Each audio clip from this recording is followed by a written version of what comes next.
everybody. Welcome to the Board Report. We bring authentic truth and real conversation to educate our viewers. I'm going to bring on John Karapi from TGI Now. He's going to join us today. Hi, John. How are you? Good. How you doing? Good to see you. I'm doing great. So, Right. John, tell our viewers what the board report is, and can you give them an idea what the breakdown is on some of the key issues our viewers can expect from the board report? Absolutely. So the board report was developed under the umbrella of the Indian River Connections, which is our umbrella of all our other podcasts, TGI Now, Binford Chronicles, and To the Point podcast. And so the board report came out of, the whole process of all these different boards in the community, school board, the county commissioners, city council, hospital district. There's so many different platforms that we wanted to get people informed locally in Indian River County. So we developed that board report, and we're bringing on people that are going to come in and contribute to certain topics that we will have. And this is one of the topics that we have coming up right now, the hospital district and able child. So I look forward to hearing what everybody has to say, and then I'll come back on after the panel. Yeah, we have a great lineup today. We have Shelia Mathews, founder of Able Child. And Shelia, she is dedicated. She's a dedicated advocate and professional. She has made significant contributions in the nonprofit sector and the real estate industry. Shelia, welcome. Welcome on the board report. Thank you so much, Joanne, for having me. I'm excited to be here. Yeah, so Able Child. Shelia, how did this become a passion of yours? Well, I'm a mom. I have two sons. They're grown men. And when my son was 7, the school was pressuring me to put him on psychiatric drugs because he was really very outgoing, typical boy, started speaking early, and it became a nightmare for me, the whole challenge of navigating the school system. And I was preparing for a meeting with the team of the IEP team. And I know parents out there know exactly what I'm talking about, where you go in and you face all the teachers. And basically at that point, the night before, I met my co-founder, Patricia Weather. She was testifying before Congress, and God intervened and had me watch this C-SPAN. And I called Congress, I got her number, and she warned me that the label itself, ADHD, is not based in any science. I wasn't being told that. So we developed a partnership, and we decided to create Able Child, and that was in 2001. And now we're in all sorts of informed consent is our mission, and we're in all sorts of topics regarding mental health. Wow. So Able Child is about informed consent of parental rights to access information about their children and what these drugs are all about. Yeah. So how does this tie into the school shootings? Really good question. Basically, I started to work on legislation in the state of Connecticut, and Sandy Hook happened, and I was helping a mom who was navigating not only the school system, but what happened to her son is the state took her son away because she refused to put him on psychiatric drugs. She needed help, and then they kind of coercion to sign him over to the state, and she couldn't get him out of state care. So she worked, if she lived in Sandy Hook, she invited me up because she thought that Adam Lanza was on these psychiatric drugs. And that was really when I started feeding the lawmakers up there with the data that was going around on the other mass shootings, mass killings. So that's where I started on these mass killings. And then I've worked on multiple school shootings. I like them, they're not really just school shootings. They're murder cases. They're mass murders.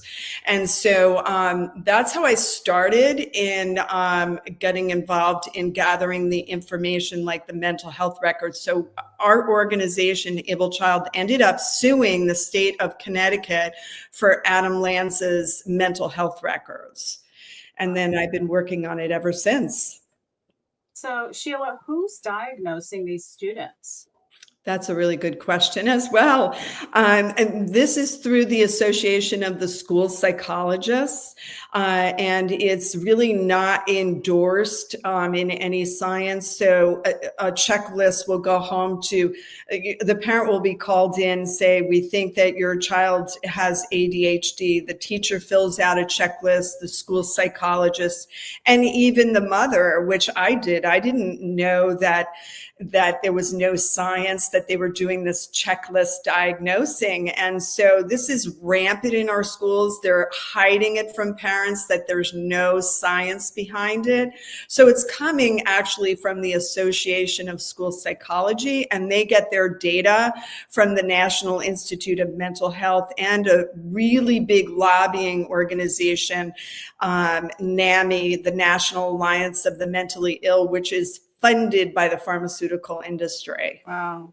It almost sounds like these students that they're diagnosing with ADHD are smart kids that they just need to be stimulated. I mean, if you've ever met a farmer, now these people are not the same kind of people that you would find anywhere else. They work hard all day, they work all day, they're outdoors, they're hands-on, they are physically going all the time. And it kind of sounds like ADHD kids that are being diagnosed with ADHD are the kids that just can't sit still for long periods of time, but they're still smart individuals.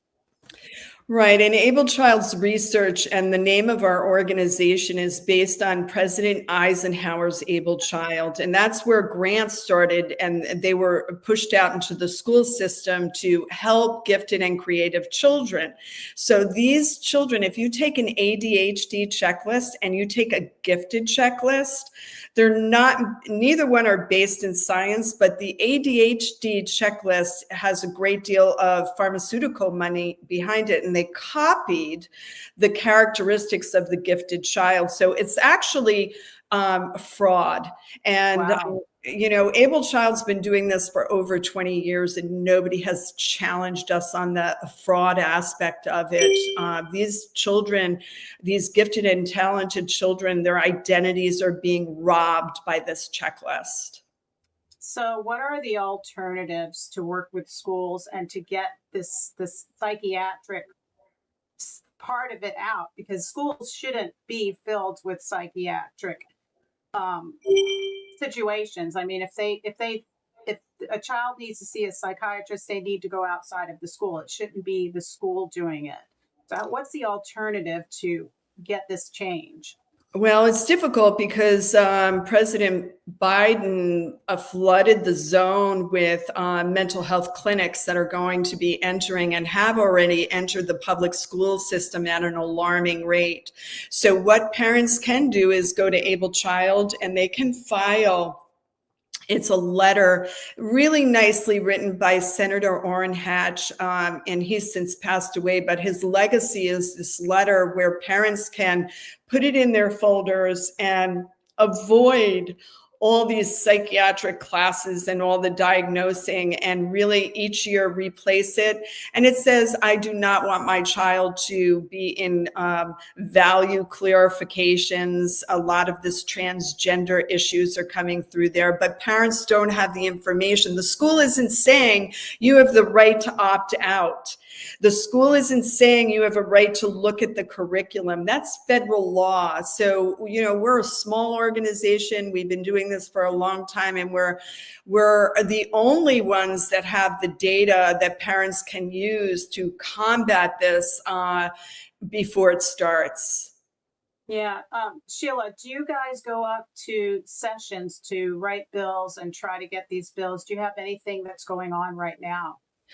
Excellent question. Right now, we are preparing for our event, and I know we'll talk about that further, but Able Child has passed federal legislation along with joining forces with other groups like Citizens Commission on Human Rights and Bobby Kennedy's group, the Children's Health Defense. And so we've proposed legislation in Tennessee. We've passed through the No Child Left Behind Act. There's actually a protection that protects parents from mandating that their children go on these psychiatric drugs in order to attend school.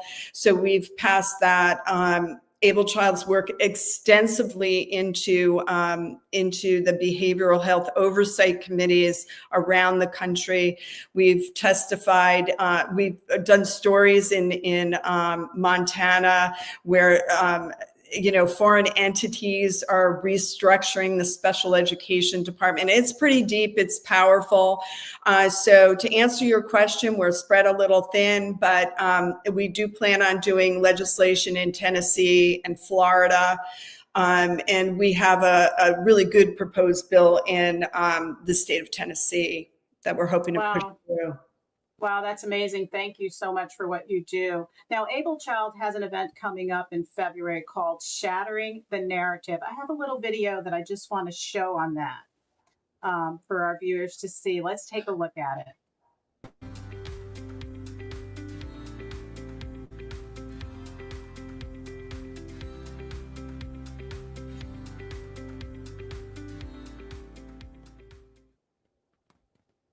Yeah, I love that. And I hope that everybody got a good look at that to please join her event. Sheila, where do people go to find out more about your organization? Okay, ablechild.org, ablechild.org. We have our breaking news stories on the front. Our invitation to shattering the narrative is right on there. The tickets are $200 for a VIP ticket, $100 general admission. There's going to be a beautiful dinner there, a lot of networking. And we named it Shattering the Narrative because, first of all, our last year, this is our second year. Our first year, we gave award to Stephen K. Bannon. We gave one to James O'Keefe and to Joe Hoft. And this year, we're giving one to Jim Hoft, who runs the Gateway Pundit. And his website, you guys are all into this new technology and this new media. His website has had 1 billion views per page. And so we're giving him an award just because he is talking about what the mainstream media isn't talking about. So our organization, right on our website, you can click right on there and buy tickets. It's going to be a wonderful event. We're going to have a lot of news organizations. We have one international news station that is going to be our guest there. So we're excited, so we hope everybody comes. It's the only fundraiser we do. So it gives us the energy to do all the work we need to do. Wow. Thank you, Shelia Mathews. We love your passion and dedication. Now, don't go anywhere. Please stick around for a short commercial break.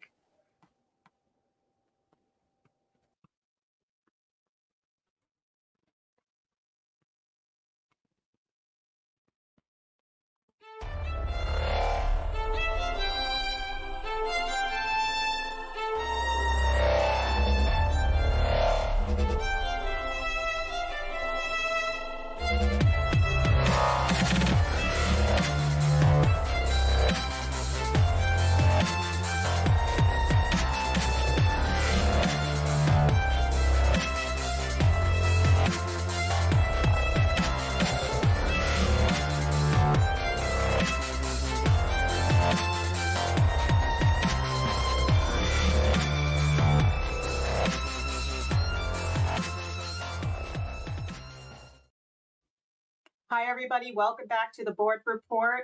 If you're just joining us, the Board Report, we bring authentic truth and real conversation to educate our viewers. Today, we're moving on to another subject, the Cleveland Clinic. It has been one of Indian River County's hot topics. Today, we're going to have that discussion. I would like to bring on John Karapi, CJ, Editor-in-Chief of the Spark Free Press. Come on board, gentlemen. Where's CJ? Am I here? Can you hear me? Yeah, we can hear you. Hold on.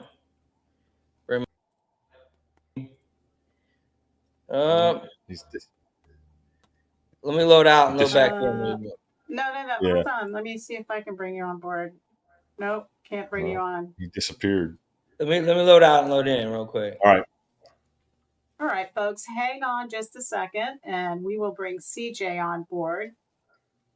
CJ is the editor-in-chief of the Spark Free Press. If you haven't heard of it, it's a great newspaper to read. You can go online, thesparkfreepress.com, and you can subscribe there. And we're just working out some clicks here. He's there. You there, CJ? Yeah, I'm there. I'm there. All right. Well, All right. Go ahead and go. Even if we can't see you, go ahead. Okay. Yeah. Well, I just wanted to thank you guys for having me on board here. I don't know what's going on with the video, but thank you for all you guys do over here at the board report. And I just wanted to, we work a lot with Able Child over here, and we have been doing some reporting on the hospital district. If Sheila, if you'd like to explain what we're doing over there. Sure. I ran for the hospital district seat number 5. People might get a little confused, but my legal name is Sheila Gallo. So I ran for the seat, and I lost, but not by much. And I really felt compelled to go to the last meeting regarding the big debate about bailing out Cleveland Clinic. And CJ came with the Spark. He's been reporting on it. He's been on the cutting edge of really getting to the bottom of the controversy. And basically, it was announced that night that they're actually building a hospital in another city, I think, town, Palm Beach. And, it's really terrible that that the conflicts of interest within the board and just the constant bootlicking that the board does to the Cleveland Clinic. And I'm very familiar with corruption. So I really did feel that it was important to go to the meeting, and I guess it's on hold right now for further evaluation. Yeah, Sheila, when you went up to speak, they kind of shut your mic off. They didn't like what you were saying. Yes, I'm very much used to that, Joanne, because I participate in the behavioral health oversight committees around the country, and I'm going to be actually showing a little clip of all those shutoffs at my events. And they don't want to hear what I have to say, which is that they're spending a tremendous amount of money without any accountability. And I'm really concerned also about the grants they're giving out to the mental health. They're now building sober houses. I mean, the mental health aspect of the government is really so filled with fraud. And they don't like when I point that out, like especially some of these programs that they're funding in behavioral health for young children. There's no outcome measurement. So the way I was trying to explain to them one of their programs that they're funding in the pages in their report, where they say, well, this is the outcome and we're getting excellent responses. It's basically asking kids, how do you feel about the session that we just had? That's not scientific evidence that the program's working. And it's depriving other children of really needed life skills and reading and writing. So mental health is just ripe with fraud. So they cut my mic off. Yeah. Yeah, because the hospital taxing district has 4.5 million in services, is what I was reading. And then they are, their partnerships are with Healthy Start and CCIRH. I'm not sure what CCIRH is. Can you expound on that? Actually, I really haven't dived deep into the actual providers, but what I did is the report that they did release, I went on the outcome measurements, and you can clearly see by the science that they used it's just not scientific. And they keep funding more and more. And we have a mental health crisis in this country, and it's based on the psychiatric drugs they're giving these children, these cocktails vials of psychiatric drugs, and they don't like to even hear it. They have no column how many children are on these drugs. There's no exit plan to get these children off these dangerous drugs. So I'm not exactly sure who's the providers, what their actual their foundation is. I only looked at the report outcome, and it did not look good for these providers. Well, and it all goes back to the kids and the DCF and all those too, because what happens is these kids get funneled into DCF, and then they end up going to these mental health institutions, and then they end up into the system, which is foster care, child care, whatever you want to call it, adoption. And then they get caught in the system, and then the mental health crisis grows and grows and grows because they're giving them the cocktails, like you said, of these pills. They did the same thing to my son, because the previous segment you were talking about was, what they did with my child. And they said he had ADHD, and they wanted to give him drugs, and they wanted to talk to the doctor and ask the doctor, like what drugs right for you. And so next thing you know, my son was on Concerta. And so next thing you know, I'm like feeding him Concerta every morning, so he sits still at school. And then when I picked him up from school, he was falling asleep in the car in the chair on the way to practice. And I'm thinking, wait a minute, why is he crashing and burning? This doesn't make any sense. And hopefully, I got him off those things. And I was like, no, but the pediatricians, they just keep doing it, and then they funnel and refer these kids to DCF, saying, oh, the kid's in danger, et cetera, et cetera. And next thing you know, the kid's in the system with all on pills. Right. Wow. The black box suicide warning that our organization, we testified on that way back in 2007 or 6, not exactly sure of the year, where they had to place a suicide warning on these drugs, that it increases the risk of suicide. And that's why they cut me off on the mic, because they don't want that information out there. Concerta is not FDA approved for use in children. So that's off label, That's crazy. Wow. And that's what kills me. And it throws me back again. Like you said, the suicide rate, my story from what I went through was I got fired from a job for speaking out at the school board meetings about the mental health crisis that was coming back in May of 2021. And the reason why I did is because my son's pediatrician went out there and told the school board members that I am seeing more kids attempt suicide than I ever had in my whole career. So they didn't put 2 and 2 together and go, wait a minute, if this doctor is telling us that he's not treating kids for COVID, he's treating kids for suicide, depression, and social anxiety and self-isolation, doesn't that make sense? There's something going on there, and they didn't see it. And then, of course, here we are now, 4 years later, and we have a mental health crisis. Yeah, and they're not providing the data. We FOIA'd, not our organization, the Citizens Commission on Human Rights, FOIA'd that data from foster care in the state of Connecticut. And we were going on to these meetings where they were cutting off our mic, and we had the breakdown of how many children were on these psychiatric drugs. This information needs to go to lawmakers so they see how much drugs these kids are on. Exactly. And that's the kind of legislation that we're trying to pass. And Indian River is no different than Greenwich, Connecticut, or, some of the other towns, the very beautiful towns. These children are being drugged, and we're not allowed to talk about it. And that's why we have this event, Shattering the Narrative. We have to be able to talk about it. I don't care how many times my mic will be shut off. I've been doing this a long time, and I continue to go forward. And we need to talk about it because the special taxing district, the hospital is a special taxing district, which means our taxpayer dollars are paying for this. Yeah, it's a never-ending bucket, and they're never going to keep up with the amount of people that are suffering because they keep drugging them. And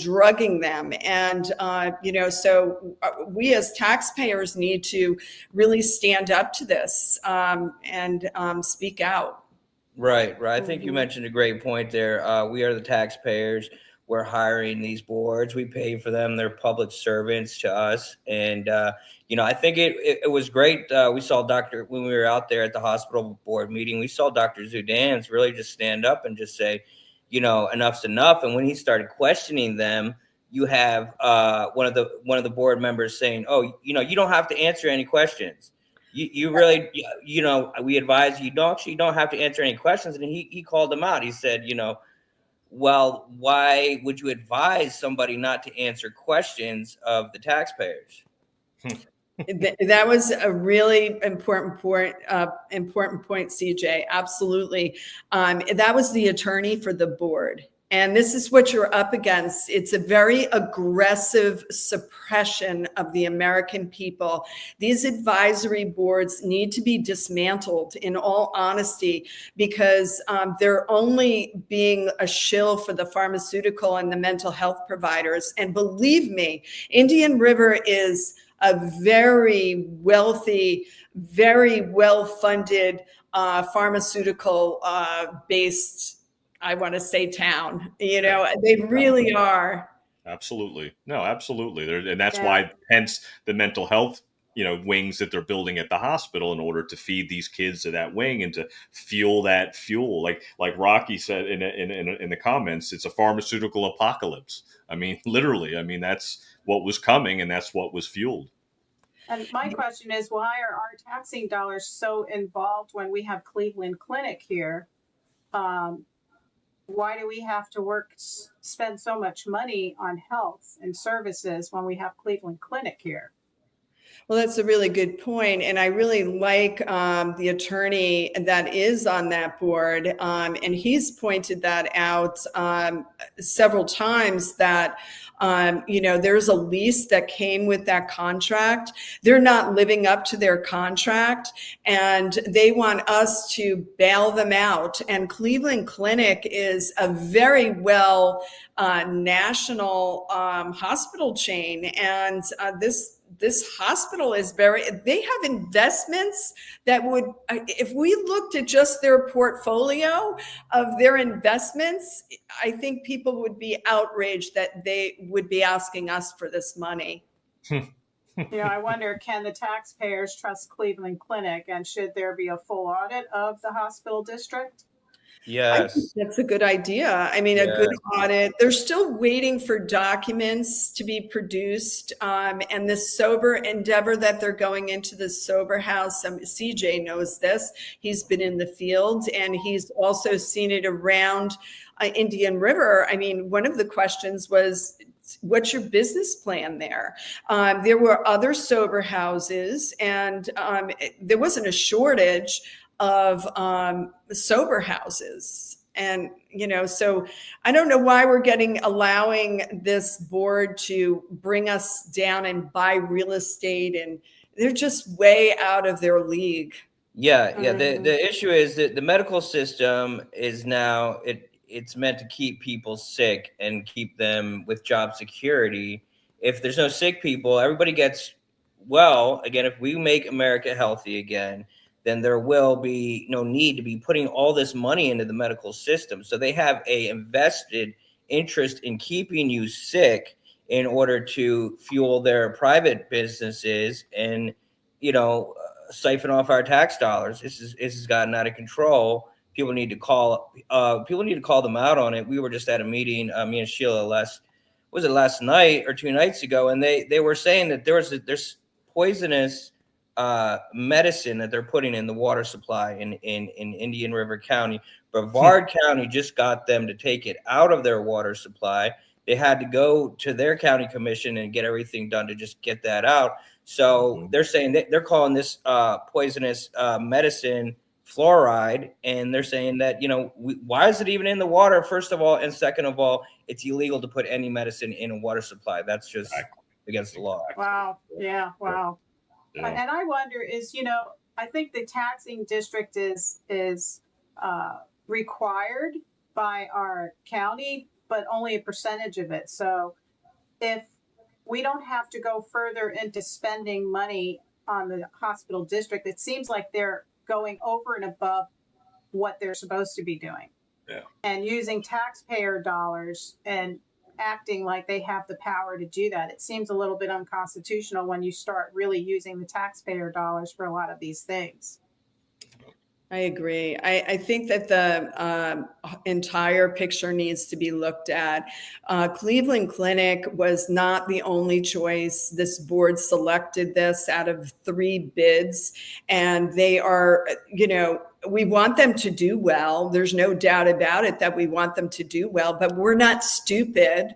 We're not going to bail a hospital chain out that has investments that, are probably worth most of this town's net worth. I mean, it's crazy. One of the guys that came to testify actually read off. I was going to bring it, and I went over the numbers of their investments, and I was like, oh my God, how could they have the audacity to ask us for money and then to tax us? I mean, this is not just a 1-year tax plan. This is like we're going to pan it out over 5 years. So it's not such a burden on you. It's just ridiculous. And again, the funding that they do with the children and the mental health, it's something that Able Child, being that I am here, I am going to look a little deeper into, because there is no exit plan for these children to get off these drugs. And we need a line item, what they're spending on these drugs. That makes sense. Makes total sense. Yeah. We had I had a friend that said they had their baby in the hospital for the NICU for I think it was 2 weeks, and they would charge them $750,000 to have their baby there. And they offered them a bottle of water, and they didn't say anything, but then they itemized it as $25 for a bottle of water. So it's getting beyond ridiculous. You look at any other country, their health costs are not even half of what ours is for the same exact services. So it's crazy how the town was so adamant about getting Cleveland Clinic here when it was coming in the first time. We had the Indian River Hospital. It was more of a nonprofit type of situation. It was more of a county community share type of scenario. And then they just bailed and then just took Cleveland Clinic, just came in and scooped it right up. And that was all by design. And I could see it happen. And I was like, wow, Cleveland Clinic's coming to Vero. And now here they are. Now they're here. Now you know why they came to Vero. Perfect example. They're the richest county in the pretty much per capita in the whole state of Florida. Makes total sense. I tried to look information up, like for videos on that last meeting. I couldn't find any. So there should be. Yeah, that's funny. That's weird, because we were looking for it too, and we couldn't find it. Only in the video we had actually taken it with our media team. There we had, which we were lucky enough to put in, but they had all the cameras and everything set up. We just haven't seen that publicized yet. We're wondering why. That's why we had our own private gear there. We're not leaving it up to them to get this information out to the public. The Spark Free Press will report on them. Yeah. So guys, I want to thank you for coming on. I want you to stick around. We're going to take a short commercial break, and then we're going to bring on Thomas Kenny to discuss the sidewalk situation from City Council. All right, let's go to a commercial break.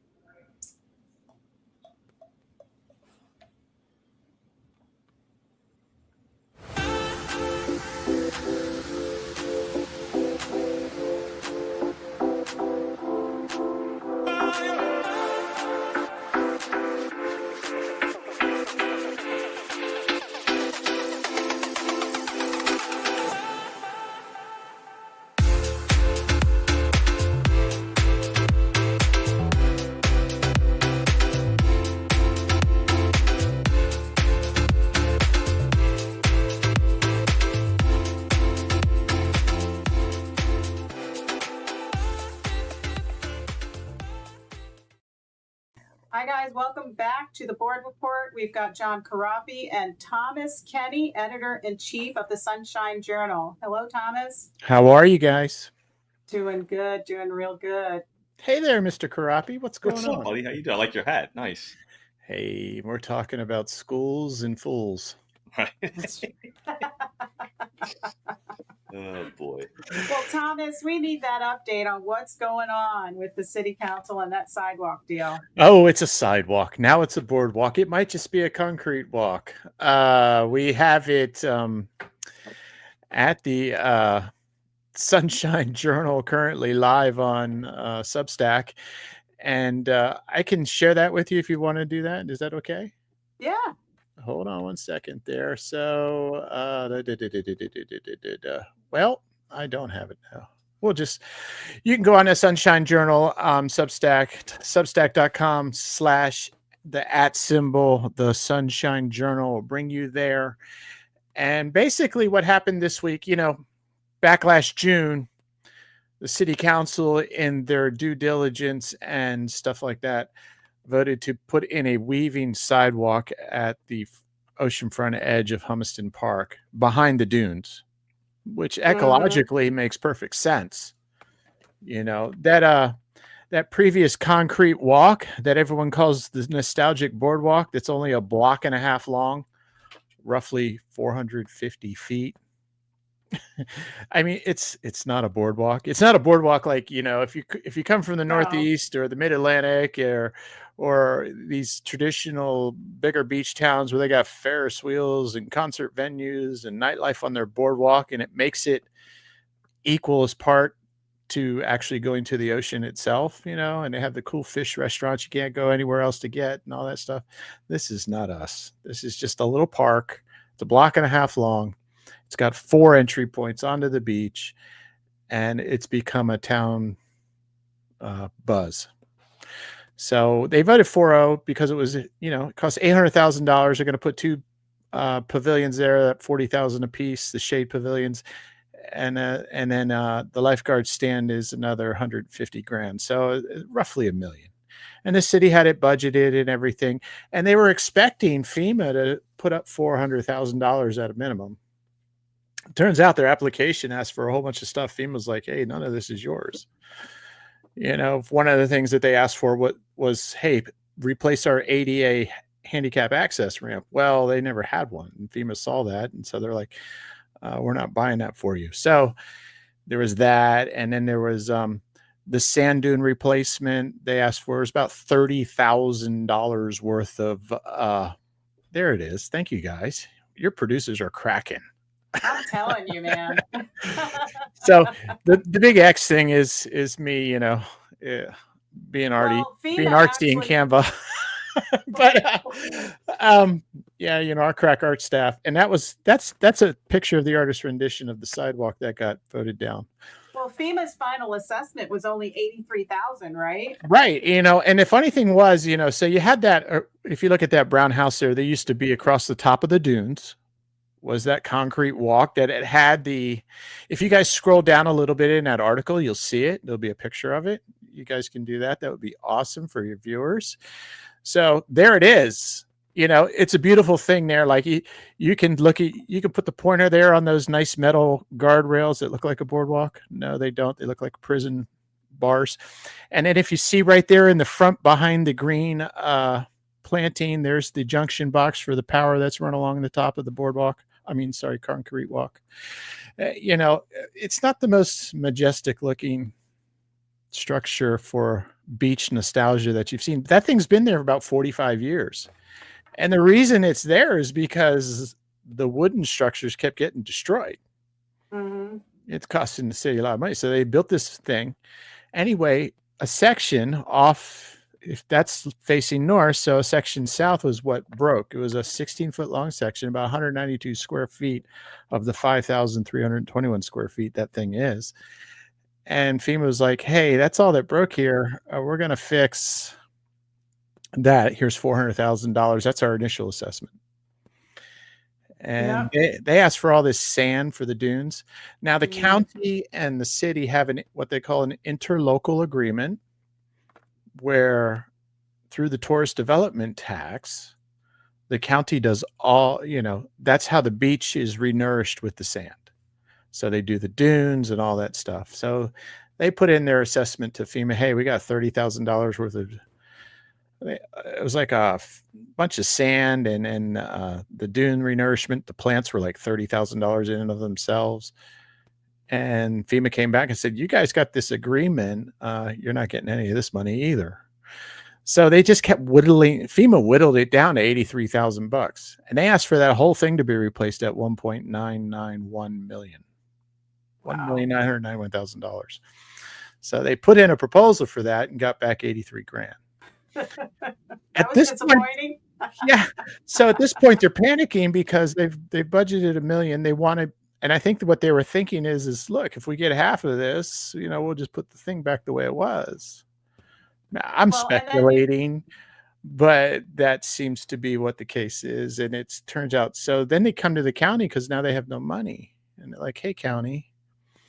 And the tourist development tax, in all honesty, should be paying for this anyway.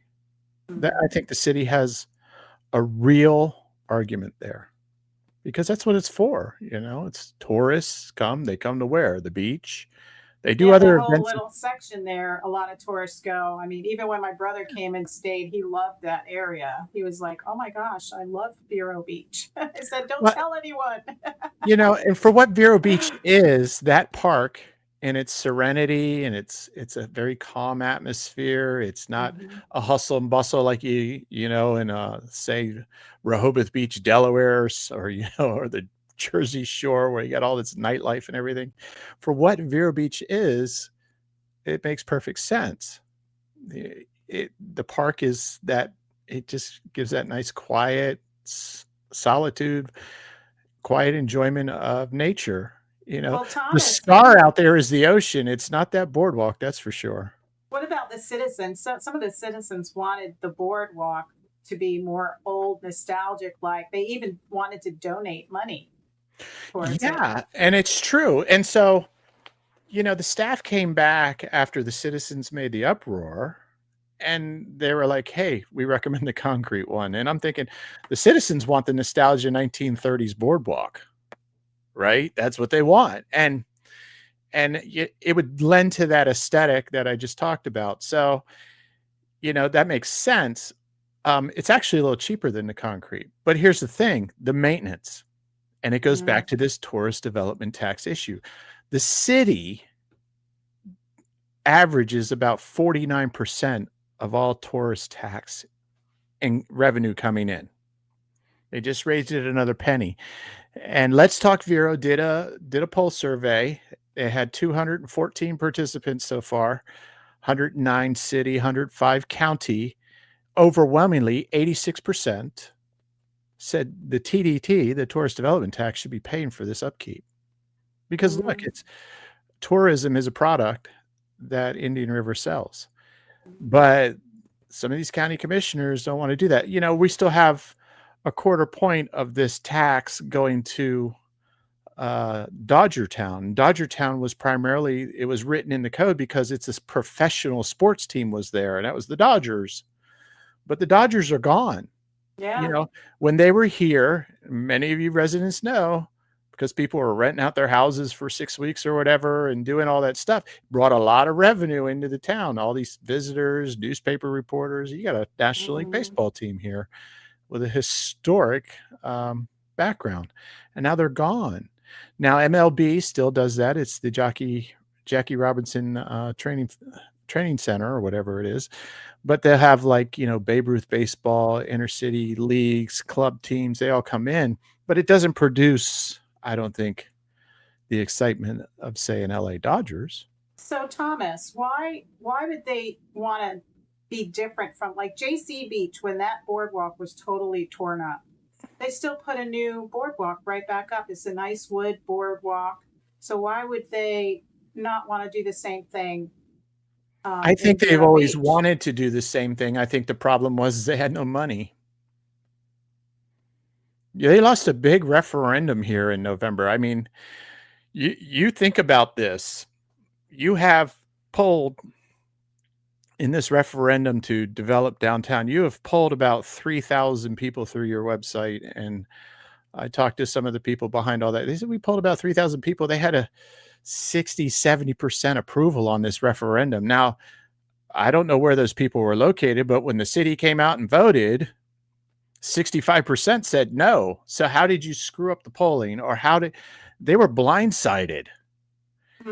And it's funny. We wrote an article about this referendum being shot down here at the Sunshine Journal. If you guys can go find it, it's not too long ago, back in November, I believe it was. And the reality of it was that people were like, well, these Trump voters came out and they saw development and they said, no, if we had just done this in an off season where more people know about the issue. I think the people in this city know about the issue. Is that you don't blame the Trump voters. Trump voters are very aware of government spending. Sounds like they were trying to get political there.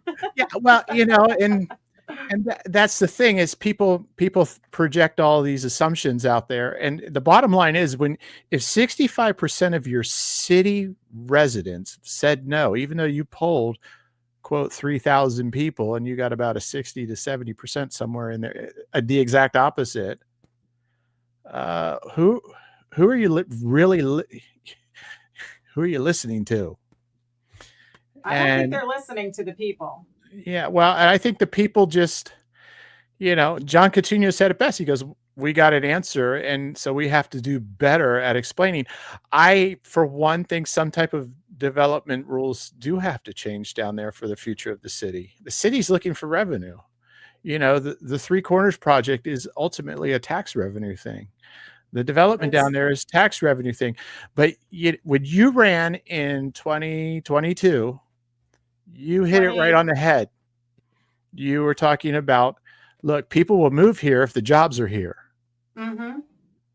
And the service industries, God bless them all. There are a lot of people who do this, but not everybody's a service industry specialist. There has to be other industry here. And service industry is mostly lower income. You're not going to make a really good income in service unless you have people coming here that are filling up the restaurants and they're giving you large tips. It's not. Yeah, and any restaurant manager will tell you that their staff is either they're serious, they're in schools, they're second jobs.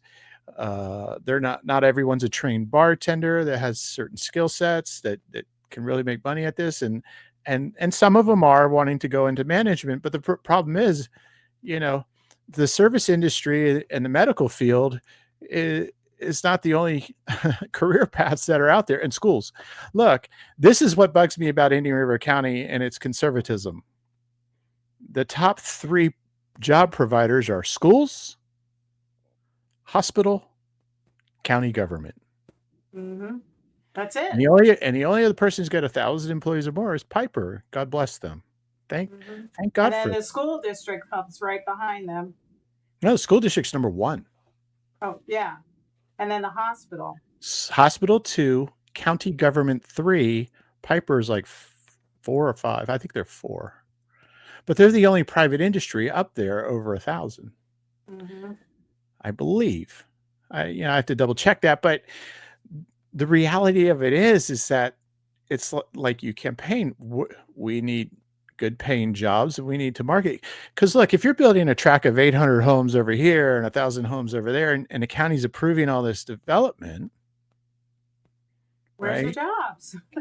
Where's the jobs? Well, the other side of that is, well, the problem is we have a lot of old politicians that want to support the retirement. Well, we're a retirement community, and the problem with the retirement community is their health care is Medicare. It's not purchased health care, private health care, so it doesn't give a good revenue for the hospital. So absolutely, and look at the conversation you just had.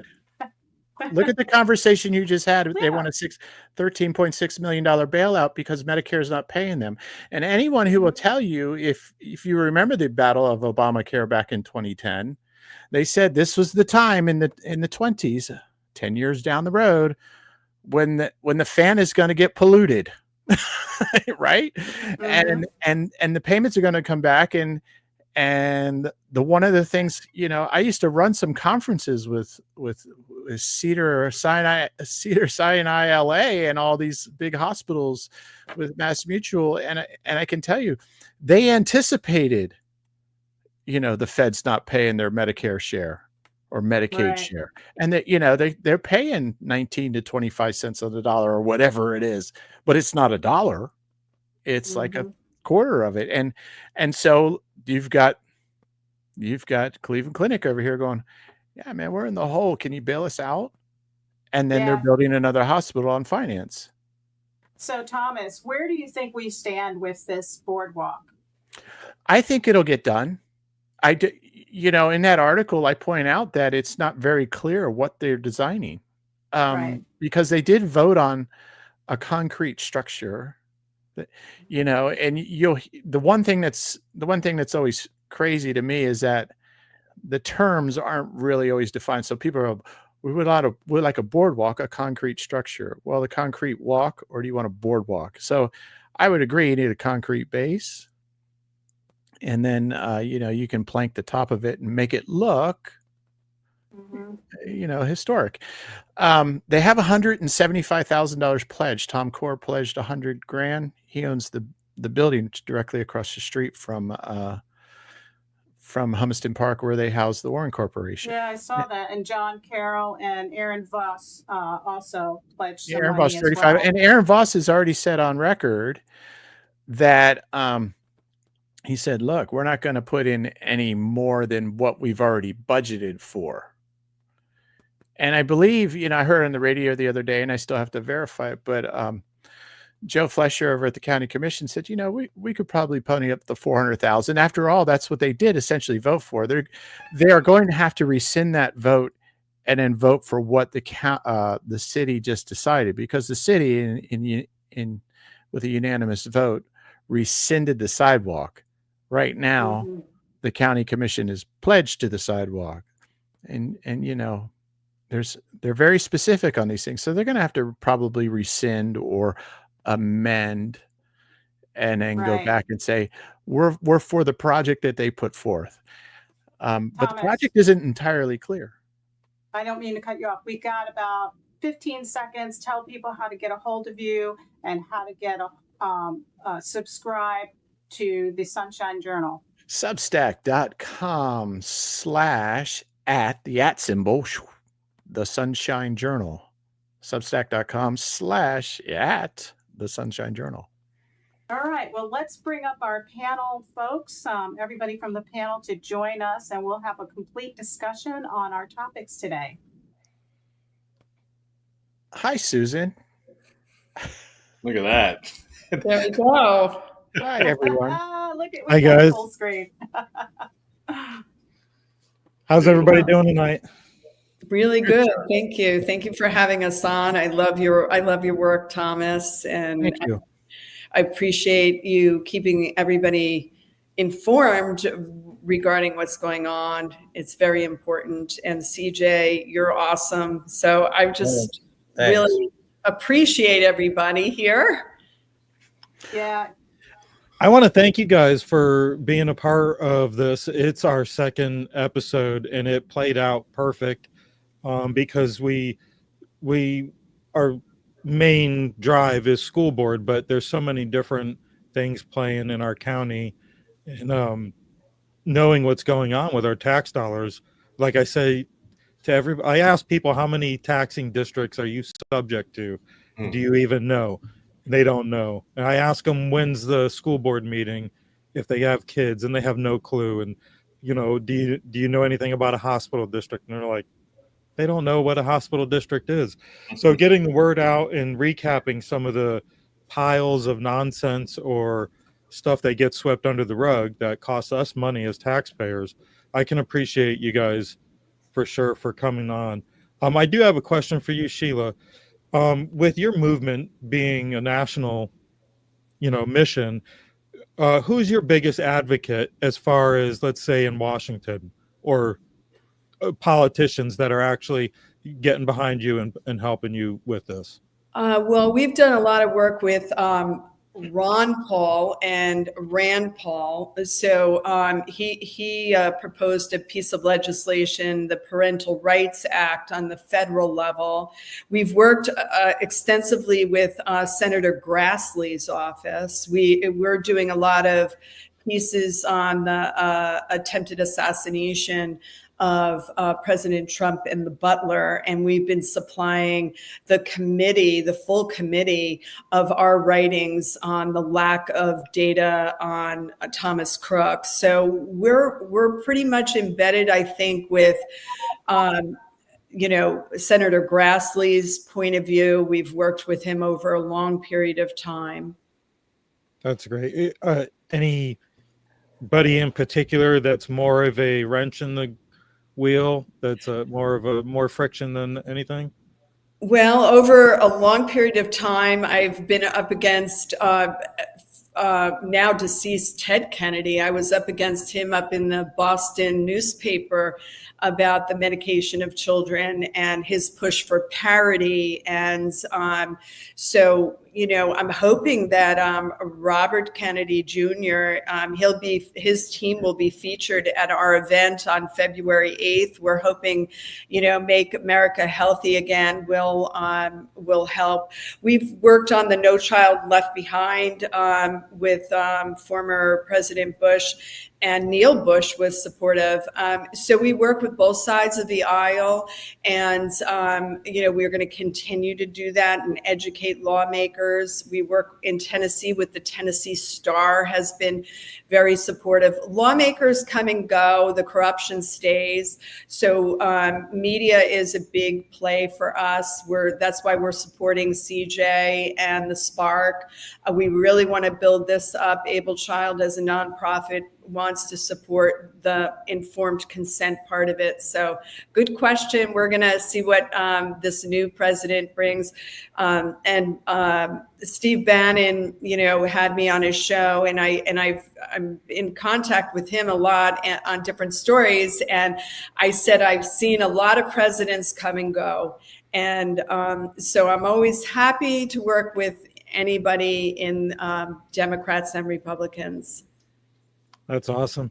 CJ, can you hear? I'm not sure if you can hear me, CJ. Yeah, I can hear you. Yeah, I can hear you. My video might be a little bit weird, but I think you froze up. But I wanted to ask you almost the same question. With your publication in our county, do you get any pushback when people see that it's more conservative or MAGA or MAHA?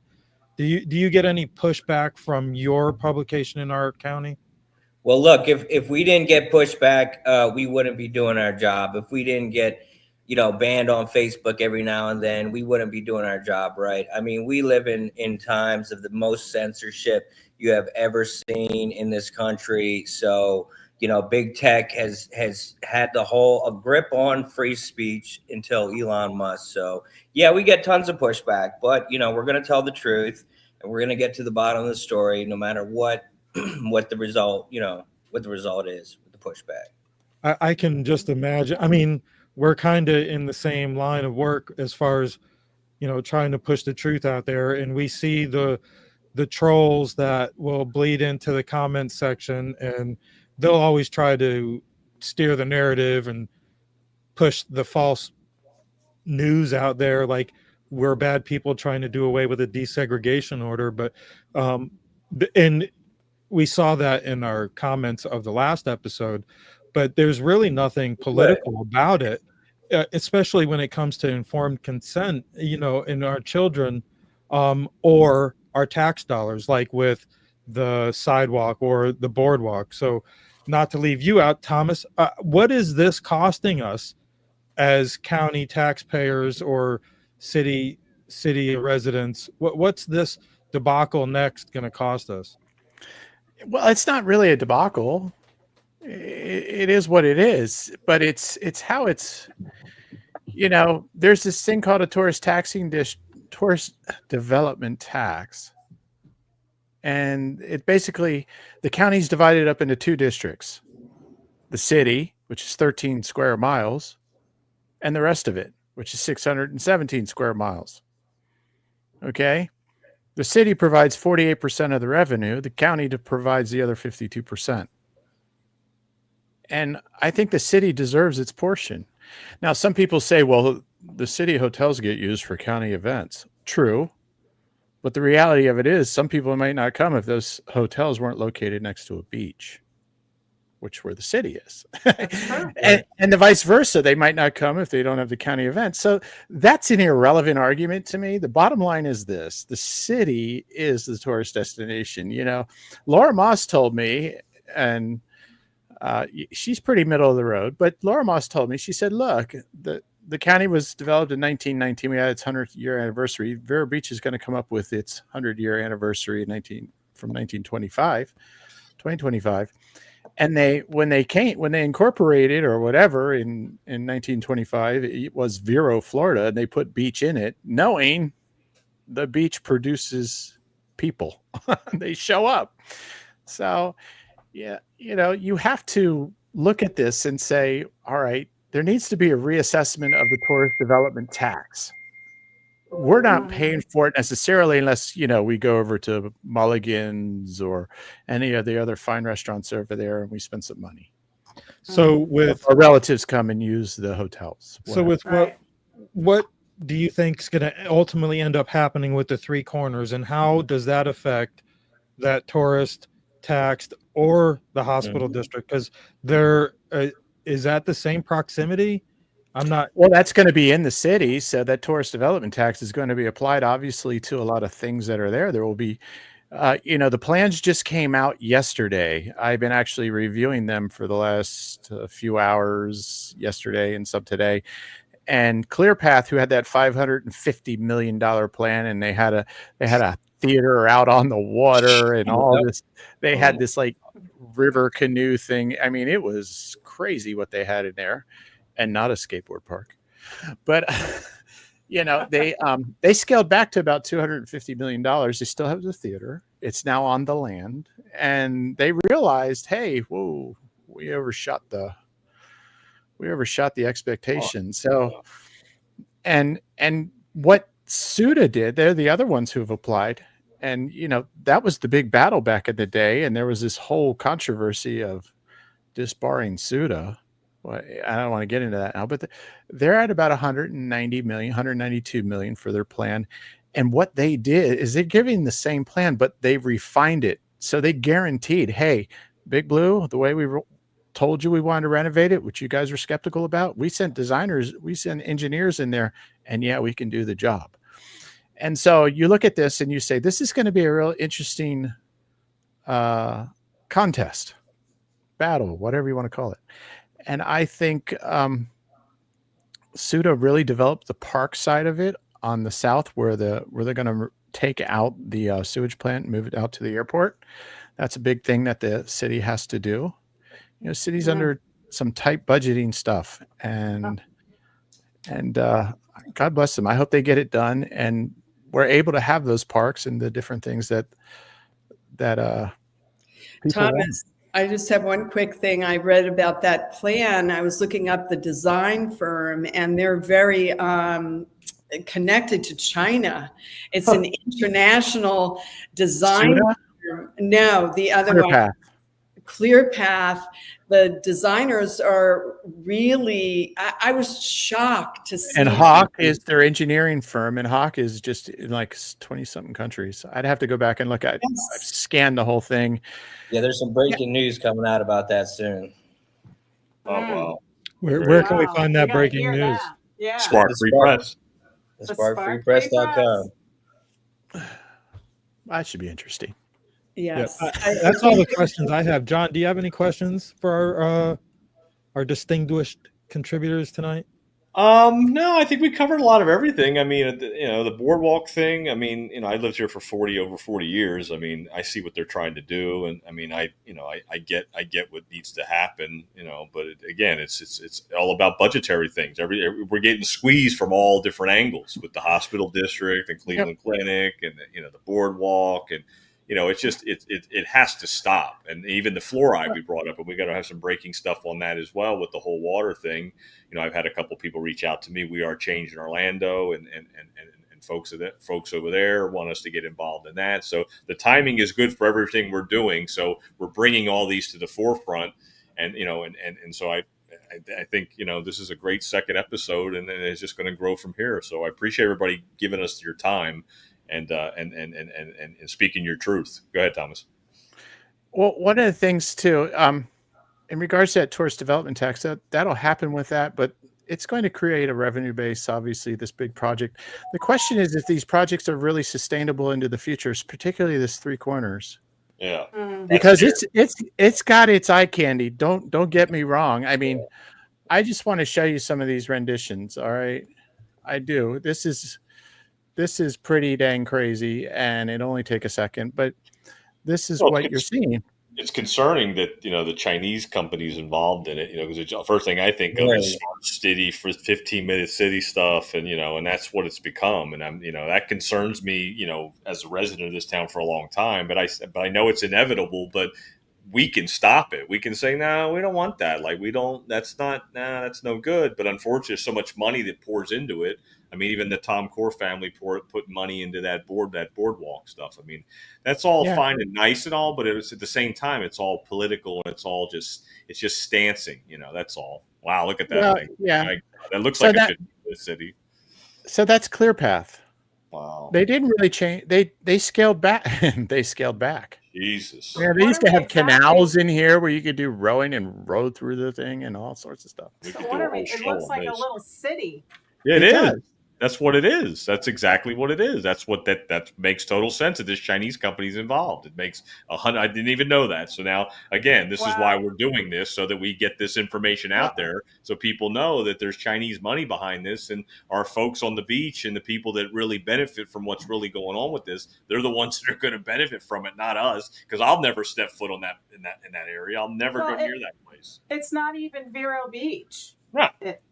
Now this is Suda. It's like a sore thumb. Yeah. This is Suda. So Suda is pretty much taken Big Blue, and they call that a breezeway, and it shoots right through it. And that to me is more interesting. It's got a little more green aesthetic and green space, but in essence, it's got pretty much the same things. And I think this is the same one. I think this is still Clearview or ClearPath. it is because I switch personally, or maybe it'll. Oh, I see why. Okay. Yeah, you got to click that link. Oh, I gotta go to a new tab. That's what you. Sorry, people, we're learning on the fly. No, you're good. This is You're doing it's good. raw. Yeah, we gotta end raw. we gotta end CCP influence in Indian River County. It's just we can't have it. I can't get into the idea. I don't know enough about whether or not it's direct CCP influence. I'm not going to go there right now as a reporter because that's just, that's assumptive to me at this point for myself. Yeah, but you have to find out. We have to find out. You do have to find out. You want to open it up to local architectural firms that are not, competing on a global network, level. You want to keep your jobs and everything here, but I mean, it's not like they can't bid on it, but you should know where their money is, Well, absolutely true. And I think you'll learn that along the way. So, ClearPath has pretty much kept their same people. Sorry, it's got to get it right side up. There we go. That is beautiful. Yeah, so they've taken. Now this is a beautiful thing about Suda is that they've gone in now and this is what they proposed originally. They were like, well, you guys didn't bring it in on time, and they made all these excuses because there was a beach push for the ClearPath project. Yeah, exactly. Okay, and I'm looking into some of those things as well. The reality of this is they came in and they say in their executive summary, hey, we looked at this building from an engineering perspective because we weren't changing our designs. We're coming with what we've always come to you with, and that's something we believe is ecologically sound, sustainable. They use all the big $10 buzzwords, and that's all well and good, but one of the things they want to do is they really want to build a park on the south end that connects the north side of it and connects the sailing school and all that. And they've integrated everything, which by the way, with what did they use? A boardwalk. So, you say to yourself about these things, that's pretty cool. Now that to me is a boardwalk. It's got like ecology walks. They're going to put signs around with the floral. As you can see, some of my partialities coming out. Yeah. I don't need Lincoln Center Arts down here all the time playing chamber music. I need a place where I can go and just clear my head and get my skull right. So this photo that you just showed us is ClearPath. The one I just showed you was the Suda with the breezeway going through, and their idea is that you see all the way to the lagoon from the parking lot.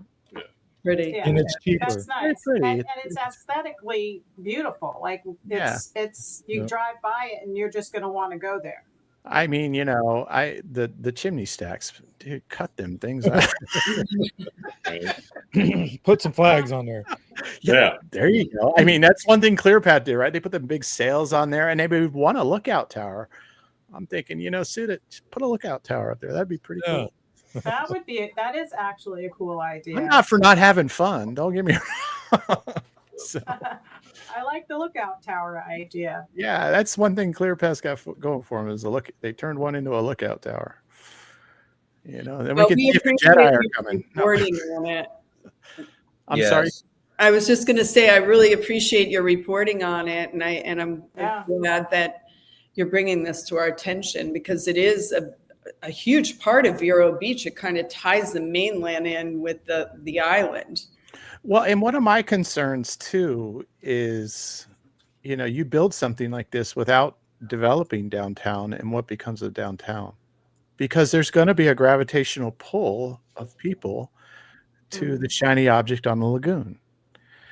And if it deteriorates, you know, downtown could deteriorate all the more. And I think that referendum is very important. If you're going to build something of this magnitude, you're going to have to raise the game of development. And it goes back to what Joanne ran on 2 years ago, bringing in the professional people and to want to make their homes here because their careers are here. Mm-hmm. And that's important. You know, Joanne and I were talking about this. Your top 3 employers are the schools, the hospital, the county government. In a conservative, that's true. It's just really odd. We're conservatives. Capitalism, come on, let's get on with it. Mm-hmm. And we're not allowing people to do that. Nope. Too many restrictions, too many rules, permits, whatever it is, it's turning businesses away. It is. You know, there's a beautiful theater downtown that should be open. Yeah. Big time. That's, if anything, that should be the focus. Than this Beautiful theater. My gosh, it's gorgeous. I agree. I totally agree with that. That'll be another story for another podcast. Because that thing is a magnet, and if Yeah. it's empty, it's just polarizing people into the other direction. Mm-hmm. So I think for another episode, we'll talk about the corners and all that too. I want to thank Joanne. Thank you, Joanne, for another good episode. Thank you, Joanne. Thank you guys for coming on. And we hope you guys will come back on and keep us updated on Able Child and the hospital district for sure. I don't know if you saw our plan, but we plan to cover the school board meetings the same week those board meetings are held and workshops, and we would love to bring that information from the hospital district and whatever else you're covering also on the Sunshine Journal and the Spark Free Press. So I want to thank you guys. Please come to the event on February 8th. We are giving an award, a humanitarian award to Dr. Jean Pasca. Oh, wow. So please come. It's really going to be a great opportunity for podcasters because the Gateway Pundit's going to be there, and they're pretty powerful guys, the Hoff brothers. So thank you. That's awesome. Thank you for Able Child and what you're doing. And Thomas, as always, thank you for giving us your insight. Hey, you're welcome. Joanne, do we have anything planned for next week? Next week we've got our school district information if we have any, or I think that's not the school. It's not until the 31st. The 31st. Okay. So Yeah. So I know, just to plug some possibilities, I know John is talking to a few people in town, like from around the state about the fluoride. We're hoping to bring an interview to you with that, and another local advocate for sustainable farming. Am I saying that right, John? Yep. Yeah. Yep. So we don't have anything scheduled yet for next week, but the week after you can look forward to an update from the school board. And you guys give me a call. I'm bound to have something. Awesome. Okay. And I also wanted to plug Joanne's interview with Robert Morse. If you at home or you guys haven't checked out Joanne's interview with J6er Robert Morse, it's a really good interview. He's a great guy, and we hope to meet him in person here in Vero one day. So Yeah, and on Saturday, I'm having an interview with another J6er, the Florida J6er, actually, and that is Barry Ramey, and we'll be doing that at 12 o'clock on Saturday. that's Saturday. This Saturday, Yeah. tomorrow. Tomorrow. Awesome. Hey, And and then- Mike, can I make a quick plug real quick? Sure, Yeah. absolutely, please. We got an episode on Friday at 11 o'clock with Alex Newman with the nice. Sparks Presents Shattering the Narrative. You can find us at Spark Free Press, Facebook, and on the internet. Yep. Awesome. Oh, pretty cool. On Very the cool. interwebs. Love Alex Newman. And then a TGI Now podcast, we're going to have Glenn Baker on our show from Finish This Fight, a Diary of a Pissed Off American Soldier. So we'll have him on TGI Now on Tuesday at 8 p.m. Eastern live. So that should be a good show too. Check his stuff out. FinishThisFight.com or .us. And guys, by the way, I mean, we talk about government and it's either competent or not. There's a great editorial by Dale Glading up at the Sunshine Journal, The Incompetence Electing Incompetence, and it's quite a story of local Jersey politics where he's from. He ran for Congress back in 2010, I believe, and in and around Camden, New Jersey, and it goes into the state houses and talks about governors and things like that. It's a really interesting piece. I think that's great. This is incompetence, and this is the what they've been saying. They've been telling us is incompetence, but I want to come at it with a different angle. That maybe this isn't incompetence. Maybe it's intentional. Maybe it's intentional destruction of our country. When you look at California, just took a poll in the Daily Mail. 52% of the people think that the mayor of Los Angeles did no wrong, and 51% or 53%, I forget what it was, think Governor Newsom is not in the wrong either. Think about that. I think these are maybe skewed, but they shouldn't be blamed, and you're just like, come on. But this is intentional criminal mischief and intentional administrative sabotage. Yeah. You guys are awesome. You guys are awesome. in California. I live in Florida. Yeah. So, guys, I think this is a wrap. I want to just remind everybody, thank you for joining us here on the board report. Shelia Mathews, our contributors include Shelia Mathews, founder of Able Child, CJ, editor-in-chief of the Spark Free Press, and Thomas Kenny. I am not a Kennedy. Chief of the Sunshine Journal, Thomas Kenny. I love you. Sorry about that. I know. Thank you again for joining us today at the board report, and we'll see you every Friday at 7 p.m. Thanks, folks. Thank you.